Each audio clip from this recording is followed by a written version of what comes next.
All right, Royal Examiner's here with Tim Johnson, attorney for Mr. Mendez. That was about a 25-minute appeal hearing. What's your understanding of what happened? I know you didn't get to make a presentation that you had.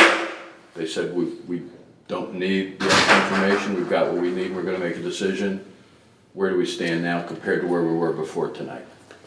Well, what you have to understand is that the planning department issued a memorandum at the 11th hour stating that they were caving into about 95% of our position. They acknowledged that the agricultural exemption applications should have been granted initially for the 2 garages, the hoop house, and they also said the only thing that was required for the deck was, it wouldn't have gotten an agricultural exemption, but they required a zoning permit, cost $10.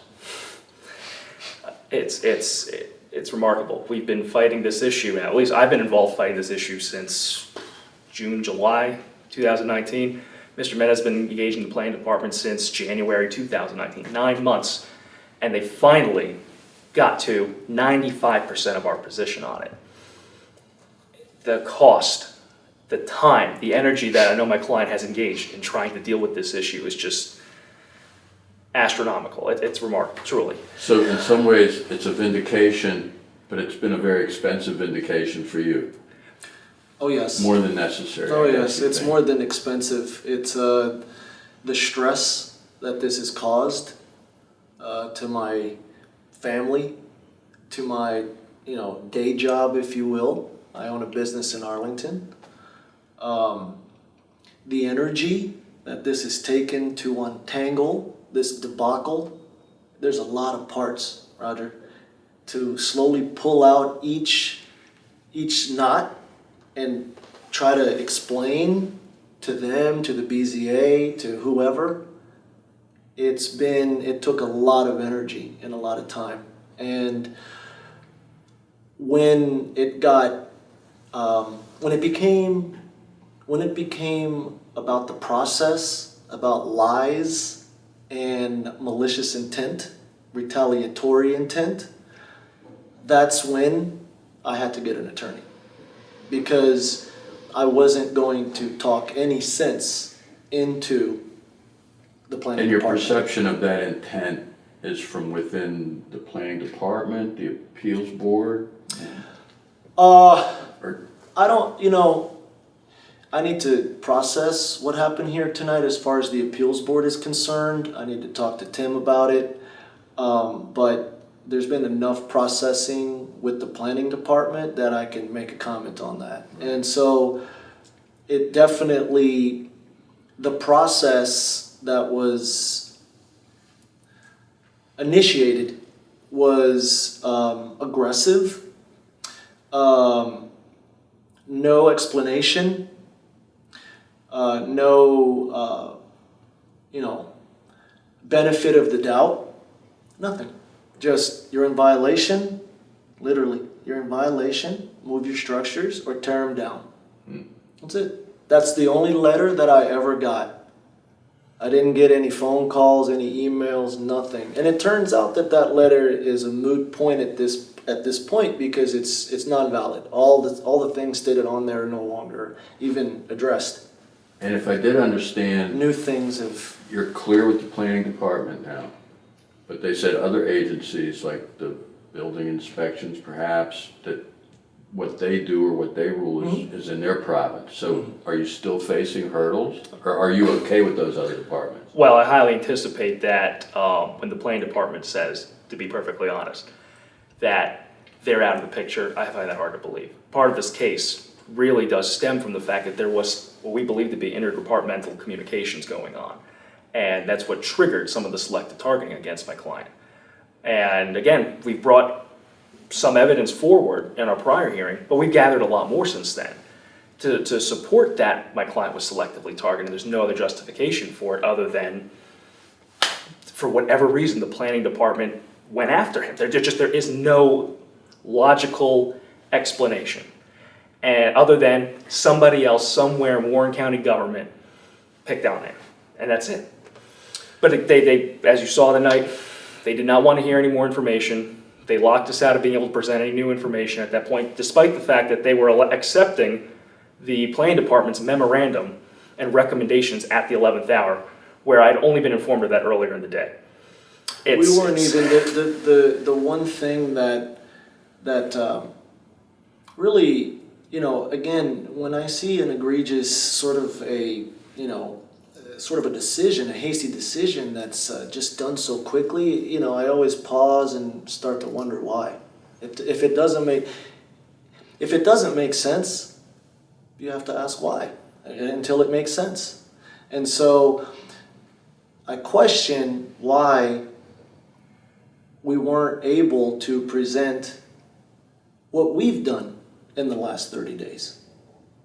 That's what we were given. Planning department, you go do your thing for 30 days, come up with a process and a form.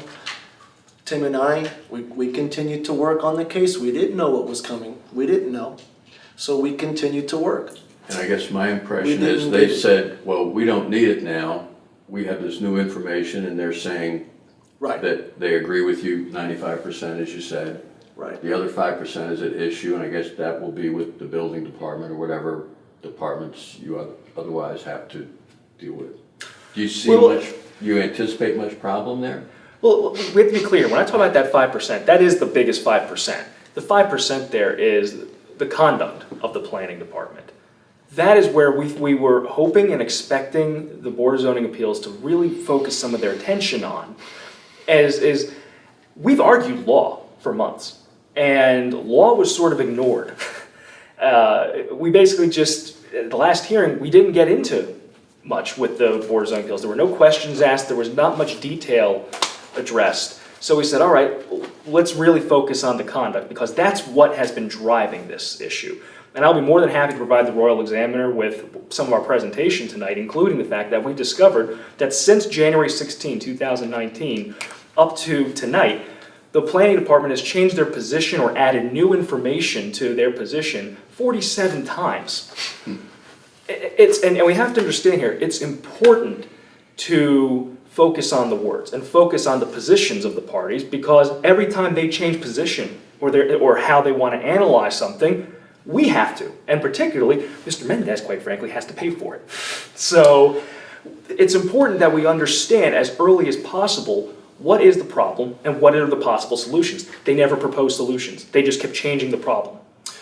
Tim, I just want to say one thing, and this is probably the last thing that I'll say, is that all along, since the very beginning, since the DEQ issue with David Beam, which was the first phase, this is the second phase. That's why they attacked me the way they did, without the normal processes in the normal ways. And there was some discrepancy between what you heard from Mr. Beam and what you heard from DEQ at the outset? Oh, absolutely. DEQ basically agreed with me and said the property was good to go. David Beam did not agree with DEQ, the state agency, and went around the two individuals that were handling my case from DEQ, and in addition, one of his own staff members, Ken Tampkin, came down. He was assisting DEQ, the two individuals, with the investigation because they're further away.